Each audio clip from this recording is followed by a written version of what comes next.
kita bisa katakan di garis yang keempat ini ya. Sebentar saya coret dulu ya. Nah, ini titik ini adalah sebelum ada PLTS dan PLTB. Ya, kita bicara renewables di sini kan berarti PLTB sama PLTS. Artinya PLTB itu sepanjang jam itu dia menghasilkan listrik tuh. Yang di atas ini PLTB. Yang menjadi isu itu adalah yang ini ya, si PLTS-nya. Nah, kalau kita mau sebenarnya bisa Pak untuk storage itu. Tinggal kan bicaranya adalah investasinya akan lebih tinggi.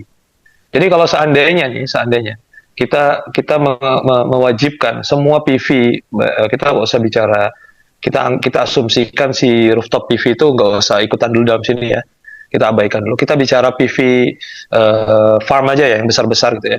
Semua PV farm yang masuk ke sistem itu harus pakai baterai. Maka solusi ini selesai Pak, nggak ada. Jadi pembangkit akan tetap terdispatch seperti biasa. Kenapa? Karena si storage-nya itu, si base-nya itu akan berfungsi sebagai namanya load shifting. Ya. Ini adalah kondisi base-nya ya. Jadi kalau kita PV itu kan seperti ini Pak ya. PV itu kan ada di atas ya, ke atas. Si base-nya akan ada di bawah. Jadi PV itu dedicated akan mencharging si base yang ada di PS tersebut, yang satu bundle sama PLTS tersebut. Makanya kalau kita wajibkan PV yang terinstall harus ada base-nya. Artinya kita bisa katakan bahwa bukan untuk smoothing ya, untuk load shifting, untuk menghindari yang namanya duck curve, si semua PLTS itu bukan sampai 100%, mungkin sekitar 80 sampai 70 sampai 90% itu di charge semua ke dalam baterai.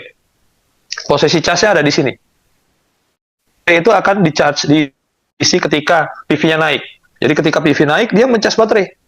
Ketika dia turun, si baterai ngapain? Discharge. Ya. Discharge akan menggantikan fungsi si PLTS tadi. Ya. Jadi seolah-olah kita akan mendapatkan penambahan pembangkit, tapi secara lebih flat. Nah itu bisa dilakukan seperti itu Pak. Jadi kondisinya adalah discharge dalam kondisi load shifting.